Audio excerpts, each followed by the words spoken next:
Друзья, приветствую вас на канале Ниндзя Капитал. Это дневной обзор. Давайте рассмотрим текущую ситуацию на рынках, посмотрим, что происходит с ключевыми, наиболее интересными активами, а также какие ожидания на сегодня по акциям. Так, друзья, сегодня вышла статистика по инфляции, по индексу потребительских цен, цен производителей по Китаю. Исходя из этой статистики следует, что в Китае падает покупательская способность, люди в меньшем объеме покупают товары, при этом по инерции из-за роста цен на сырье продолжается рост цен производителей. Соответственно, данная ситуация, она достаточно негативна для внутреннего рынка Китая и для развития потребительского спроса на внутреннем рынке. Так, ну у нас сегодня, можно сказать, день ЕЦБ, масса заявлений, решений по процентным ставкам, депозитным, ключевым, маржевого кредитования и так далее. Ходят слухи, что ЕЦБ начнет первый сокращать количественное смягчение в опережении ФРС. Но мне все-таки кажется, наверное, этого не будет таким образом, потому что Европа, она с некоторым отставанием, с некоторым временным лагом идет в фарватере Соединенных Штатов. Если такие меры будут предприняты, то, я думаю, они не лучшим образом отразятся на Европе, на ее экономике и на ее конкурентоспособности по сравнению с Соединенными Штатами. И еще такой момент очень интересный. Ну, смотрите, кто первый притормаживает количественное смягчение, у того первого начинает укрепляться валюта. С точки зрения развития экспорта товаров и услуг, крепкая валюта для экономики, которая создает прибавочную стоимость, она особо не нужна. Падающая тоже не нужна, потому что не будет вложений и будет вывод капитала. Но тем не менее, небольшое смягчение по отношению другого конкурента-экспортера, оно всегда идет только на пользу и на развитие экономики. Поэтому большой вопрос, стоит ли ЕЦБ наперед Соединенных Штатов начинать торможение количественного смягчения. Так, друзья, ну сегодня вообще день очень интересный, очень сильный. Число первичных заявок на получение пособий по безработице в Соединенных Штатах предполагается, что будет продолжение его постепенного снижения количества новых заявок, то есть улучшение ситуации на рынке труда. В это же время пресс-конференции ЕЦБ, и вот такой вот яролаж мы получаем в один и тот же момент времени. Далее 6 часов запасы сырой нефти. Надо об этом помнить, это наверняка добавит волатильности к движению нефтяных котировок. И потом под вечер будет выступление видных членов ФРС Боумана и Уильямса. Так, ну вот начинаются страсти по Пауэллу. Как удастся, не удастся ему воплотить чаяние администрации Байдена и удержаться на позиции главы ФРС. Вопрос, конечно, очень сложный, потому что проблема заключается в том, что ключевой показатель эффективности работы главы ФРС, главы Центробанка заключается в том, чтобы обеспечить экономический рост и чтобы страна, особенно в текущих условиях, успешно прошла над бездной кризиса. Это главный критерий. Все эти угождения, неугождения – это все ерунда. Если будет устойчивые показатели, позитивные, будет видно, что от этого человека много что зависит. Он ну, помогает реальной экономике пройти все трудные моменты. То тут без всяких угождений профессионалы всегда нужны, во всяком случае, на Западе. И поэтому здесь, мне кажется, слишком эта статья, она тенденциозна. То есть ключевой фактор здесь поддержание статус-кво и сохранение экономического роста, восстановления. Это будет поставлено во главу того, что делает Пауэлл. И именно только от этого будет зависеть, останется он или нет на своем месте. Пока, с моей точки зрения, у него есть все шансы переизбраться. Так, ну и вот другой орел ФРС – это Каплан, который говорит, что он будет внимательно отслеживать каждый чих, который происходит в американской экономике, и настаивать на сокращении стимулирующих мер. Ну и такая у него очень вредная, очень хитрая улыбка на лице, как будто он что-то хочет сделать специально. Я полагаю, он просто метит на пост Пауэлла, поэтому он так очень ехидно улыбается. Но на самом деле, что я могу сказать? То, что говорит Каплан, весьма и весьма здраво. Почему? Дело в том, что если рассматривать текущие показатели, как происходит восстановление американской экономики и приведение в соответствии с докризисом рынка труда, то здесь можно сказать, что фактически уже все вышло на плато. То есть такого движения поступательного, динамичного его нету. Соответственно, то, что сохраняются стимулирующие меры, это создает избыточную ликвидность, которая поступает в экономику и которая по сути не работает. Она идет на надувание пузырей и на надувание так называемой инфляции издержек. Соответственно, если это происходит, то инфляция издержек, пузыри-то бог с ним. Они, конечно, могут в какой-то момент лопнуть, но их можно залечить путем закачивания дополнительных денег. Вот инфляция издержек вещь гораздо пострашнее, и она съедает экономический рост и нарушает баланс по восстановлению экономики. Соответственно, вот эти утверждения Каплана, они связаны именно с этим, именно с тем, что он видит, как деньги, которые, условно говоря, печатаются, и они идут в экономику, их эффективность становится все ниже и ниже. В плане того, чтобы вызывать восстановление рынка труда, прирост в производстве, в секторе услуг. И они в основном идут либо на надувание пузырей, либо, что самое ужасное, на увеличение инфляции издержек. Вот, соответственно, инфляция издержек – это то, что может похоронить вообще мировую экономику и поставить крест вообще на существовании текущей мировой системы. Вот, поэтому я считаю, позиция Каплана, она наиболее здравая в этом вопросе. Как только сразу стало проглядываться, что восстановление не протекает эффективно, надо резать, ну, хотя бы для начала покупку активов. Наверное, так. Но эта процедура, конечно, она будет очень болезненной, и она, как только начнут сокращать, отразится и на американском фондовом рынке, и на emerging markets. И, возможно, даже она будет очень чувствительна для рубля. Давайте еще немножко по новостям пробежимся. Так, ну вот у Трюдо сейчас в Канаде идут страсти по переизбранию. Дай бог, чтобы он переизбрался. Так, ну вот сейчас, в последнее время я смотрю, в западных СМИ очень активно обсуждается вопрос, связанный с Элизабет Холмс. Это девушка-стартапер, которая создавала компанию, которая Сорнс, или как так она, по-моему, называлась, которая должна была экспресс-анализы проводить и предоставлять результаты. Но опять же, мое субъективное мнение, когда все это только-только начиналось, мне показали, как все это работает, принцип действия. Я сразу сказал, что лучше с этим вообще не связываться, потому что ну, там были ключевые моменты, которые указывали на то, что все это фейк, один сплошной.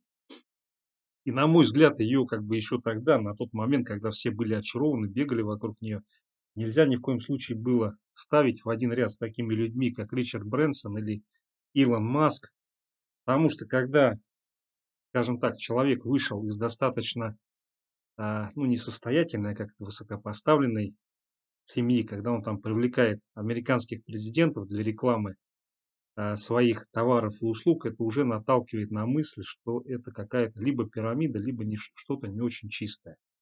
Вот. Ну, собственно говоря, потом так и оказалось. Все это выяснилось, что это была фальсификация, там никаких анализов не было, они там результаты мухлевали, подделывали вроде бы. Вот. Я особо в эту тему не вникал, но с моей точки зрения всегда есть определенные показатели, по которым можно понять, что проект, он является фейковым, ну или как несоответствующим действительности. Вот, скажем так, подобной фейковости я не видел в проектах Илона Маска и Ричарда Брэнсона, а вот у нее я увидел. И в некоторых других новых начинаниях, других деятелей я тоже вижу определенные признаки фейковости, но я пока это озвучивать не буду. Так, ну вот «Газпром» планирует запустить Nord Stream 2 в следующем месяце. Смотрите, на самом деле Nord Stream «Газпром» запустить планирует, но с моей точки зрения это, в общем-то, проект, который немецкий, он нужен для Германии. Германия станет хабом и монополистом. Поэтому ну, здесь «Газпром» он выполняет техническую функцию для того, чтобы Германия стала энергетической сверхдержавой в Европе. Ну и, конечно же, запуск Nord Stream может вывести в стратосферу акции «Газпрома». Так, друзья, давайте по российской повестке дня пробежимся. Яндекс отразил крупнейшую DDoS-атаку. Отлично, молодцы. Но с моей точки зрения, все эти люди, которые занимаются взломами, они все, буквально все на поверхности, и их всех при желании можно очень легко найти и остановить. Вопрос только в том, что такой воли и желания, по-видимому, на текущий момент особо ни у кого нету.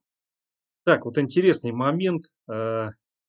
Виза решила поднять комиссии. Ну, на самом деле, Виза это сделает зря, потому что это ускорит, скажем так, отказ от классических платежных систем и переведет все на новые рельсы. Да, понятное дело, что высокой конкуренции текущая ситуация, она вынуждает платежные сети, особенно Визу, поднимать комиссии, но мне кажется, вот это действие со стороны Визы, оно только ухудшит положение и Визы, и, кстати, MasterCard тоже. Так, комитет внес изменение стандарта операций на Форексе. Ну, внес и внес, бог с ними. Высказались на тему изъятия сверхприбыли экспортеров. Ну, мне кажется, ключевая основа любой экономической деятельности – это прозрачность и предсказуемость. Если это нарушается, то ну, могут быть не очень благоприятные последствия для экономики. Эксперты ожидают взлет биткоина до 100 тысяч в 2022 году. Вполне такое может быть. И я думаю, даже эфириум, если биткоин не обгонит, то он начнет очень плотно дышать ему в спину. Но здесь надо четко понимать, что крипта, она может ходить как вверх, так и вниз, и очень бойко. И никаких плечей в криптовалютах, я думаю, быть вообще не должно. Плечи – это вообще вещь, она внутридневная и не более, и не менее. Так, ну вот, надеяться, что ФАС может остановить рост цен на стройматериал. Да не может он остановить. Если он остановит рост цен, то будет дефицит. Потому что это мировой тренд. Стройматериалы дорожают. Для того, чтобы не было роста цен, надо их много произвести и выкинуть на рынок. Это единственный способ борьбы с ростом цен. Ну, либо стройки заморозить, чтобы они были не нужны, тогда стройматериалы просядут в цене. Так, друзья, давайте перейдем к графикам. То, что касается Китая, китайского фондового рынка, здесь движение в районе вчерашних значений, ну там практически около нуля закрылись, с маленьким-маленьким минусом. Там, по-моему, Хуарок дефолт по долларовым облигациям допустил. Вот, ну или был на грани к тому, чтобы допустить дефолт. Вот. Ну да, с Китаем ситуация будет достаточно динамична. То, что касается и Хаврога, и других компаний, которые находятся в непростой финансовой ситуации развиваться. И, в общем-то, их надо мониторить, потому что если они начнут одна за другой дефолтиться, китайское правительство может не успеть залить их деньгами. И в Китае начнется полномасштабный кризис. Ну, здесь есть все условия. Мы как раз подходим к такому моменту, конец сентября, когда сбои могут начаться у кого угодно. Так, друзья, далее S&P, SFD на фьючерс. Здесь у нас получается сегодня небольшая просадочка, пока она не критичная. Вот если будет устойчивая проторговка под 4490, тогда можно будет говорить о том, что мы начинаем готовиться к 18 сентября и постепенно проседать. Пока что он пытается консолидироваться. Посмотрим, как будет открытие основной сессии. Вот. Если пробой 4450 не происходит после того, как будет прошито 4490, то весь вот этот вот коррекционный откат, он будет выкуплен и будут его гонять в этом диапазоне какое-то время, возможно, даже до конца сентября. Ключевой уровень это 4450. Если он пробивается, тогда может начаться трешак. Вот. Ну и на сегодня, если не будет устойчивой проторговки и движения под 4490, то все стабилизируется, отскочит и уйдет он вот сюда куда-то наверх. 15:30 выпустят данные по безработице. Если там хорошие данные будут, то весьма вероятно от штурма 4490 он отойдет. Так, друзья, далее нефть, дневной таймфрейм. Ну, по нефти мы видим, развивается умеренный такой отскок. Движение по направлению 73,5 вот сюда, к этому значению. Ну и сейчас, если рассматривать локально ситуацию по нефти, удержание уровня 72,3, 72,35, вот этого диапазона по бренду, приведет к тому, что сегодня мы по нефти сходим и отработаем цель 73,6. Если здесь возникает пробой на объеме, то, соответственно, мы по нефти уходим торговаться в район 71,5. Так, друзья, далее крипта, давайте биткоин посмотрим. Часовой таймфрейм. Ситуация по биткоину очень интересная, потому что очень похоже на то, что весь этот хаос, который был порожден Сальвадором, он сошел на нет. На текущий момент, если не возникает повторного движения с пробоем 42 500, у нас есть все шансы от этих значений отскочить, и по биткоину цель движения находится в районе 52 650. Вот. Ну, если здесь будет пробой, то пойдет следующий цикл движения на 38 400. Пока, я думаю, это маловероятно, он достаточно хорошо устойчиво здесь держится. И есть все шансы удержаться и отскочить. Первая цель для отскока 50 250, вот сюда вот. И далее движение на 52 500, 52 600. Так, друзья, далее сишечка. Давайте посмотрим рубль-доллар сейчас в виде фьючерса. Так, ну у нас на текущий момент идет тестирование уровня 73 тысячи по фьючерсу. Вот этот рост, который произошел в начале доллара, был ряд факторов, один из которых был связан с тем, что ЦБ закупал валюту. По крайней мере, по структуре сделок, как это происходило, есть все признаки того, что ЦБ заполнял свои медовые бочки долларовые зелеными бумажками шуршащими. Вот. Сейчас на текущий момент действительно при такой цене на нефть рубль должен быть дороже, то есть доллар должен идти вниз. Вот. Сейчас пока что валютные интервенции, я смотрю, немножко подутихли. На текущий момент идет схватка за уровень 73. 73 тысячи, соответственно, сегодня пробой значения 72 850 приведет к тому, что следующая цель движения будет в районе 72 600, 72 550. Если здесь сейчас пробой не оформляется вот этот, то у нас все это превращается в консолидацию, и отсюда будет отскок на рост доллара, у которого цель движения на сегодня будет на уровне 73 450, может быть даже повыше. Вот сейчас все зависит от того, выкупит, не выкупит от этого уровня, нужен, не нужен кому-то доллар по такой цене в больших объемах. Ну, как бы, наверное, все-таки я склоняюсь к мысли, что нужен. Но если 72 850 пойдет, то тогда, видимо, пока что на откуп от доллара поставили крест небольшой. Так, друзья, далее евро-рубль. Тоже давайте фьючерс посмотрим. Сентябрьский, который вот экспирируется скоро. Ситуация аналогичная с долларом. Вот здесь есть диапазон 86 350, 86 450. Соответственно, если этот диапазон сейчас не пробивается, нас ждет разворот и коррекционный отскок, у которого в идеале цель движения находится вот здесь на 87 тысячах.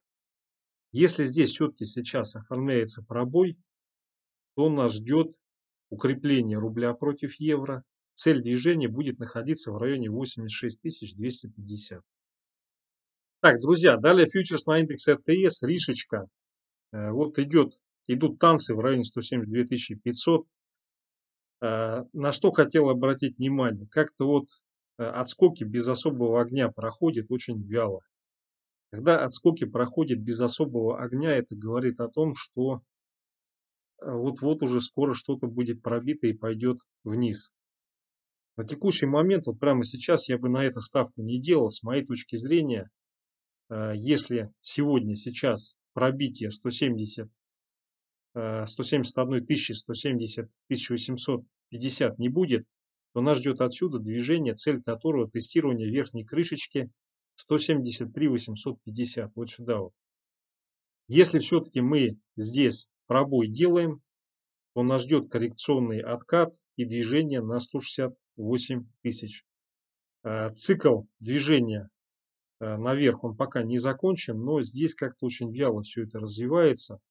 Вот, и поэтому, если сейчас, в ближайший час, два, три будет пробой вот этой нижней границы, без колебания сводит его на 169, может даже пониже. Так, друзья, далее золото. Давайте российский фьючерс посмотрим сейчас. Здесь боковик по золоту идет. Вот, но то, что оно удержалось, не ушло ниже 1790-1792, пробой был, но все равно откупили и вернули в диапазон. На текущий момент вот здесь импульс движения сформировался, у которого цель движения в районе 1811 находится. Ну да, 1811 где-то. Соответственно, для того, чтобы это произошло, надо, чтобы здесь произошел пробой 1801. Вот если этот пробой происходит, очень быстро будет отработано это значение. Сейчас пока находится в консолидации, если отсюда идет коррекционный откат с пробитием 1790, то, соответственно, следующая цель может очень легко стать 1750. Потому что пробой 1792, он для логического завершения вот этого движения должен был привести к отработке 1750. Поскольку этого не произошло, то риск туда движения, он сохраняется. Но, тем не менее, здесь разворотная формация и удержание в диапазоне. Поэтому весьма вероятно консолидационное движение здесь и попытка пробить 1801, сходить на 1811. Так, друзья, далее Сбербанк. Сбербанк находится в боковике. Сейчас оформился разворот, у которого цель движения в районе 332,5. Вот, соответственно, это движение не происходит, если сейчас будет коррекционный откат и пробитие 325,5. Вообще как бы импульс движения пошел, но надо отметить, что вот эти все импульсы, которые сегодня и по РТС, и по Сберу, они какие-то очень дохленькие. Очень дохленькие. Вот. Ну, здесь, на самом деле, я думаю, с учетом того, что завтра пятница, вообще, по идее, все-таки до вечера какой-то пируэт такой вот с высокой степенью вероятности должны сделать. А вот уже в пятницу на закрытии там все можно спускать. Так, друзья, Газпром часовой таймфрейм. Ну, здесь вообще отличная картинка. Накапливает он силы. Видимо, ждет новых позитивных новостей по Северному потоку-2. Нельзя сказать, что там из-за этого у него космическим образом вырастет прибыль. Но это очень политически позитивный ход. Как только будет запуск Северный поток-2, возможно, его под эту новость или на этой новости его все-таки затащат на хаи и, возможно, перехай максимум 2008 года. Сейчас по нему идет движение, у которого цель 332. Соответственно, отмена этого движения, коррекционный откат и пробитие 321, 321,5. Здесь больше факторов у Газпрома, что сейчас вот это движение, оно пойдет. Я думаю, вот так. Так, друзья, далее ВТБ, часовой таймфрейм. Ну, здесь все четко. ВТБ, последняя сигнальная ракета. После нее только электроэнергетика вылетает. Но у него цель движения на 5,5. То есть вот отработать эту цель, а дальше либо развернуться и упасть, либо уйти на 65, на 6,5. Точнее 6,3. Вот это движение не проходит, если сейчас будет откат и пробитие 5,22. Но я думаю, вероятность такого события не очень велика, потому что его просто по закону жанра должны сейчас хотя бы вот куда-то сюда подкинуть. Так, друзья, ну, в общем-то, все, основные инструменты. Спасибо за внимание, успешных торгов.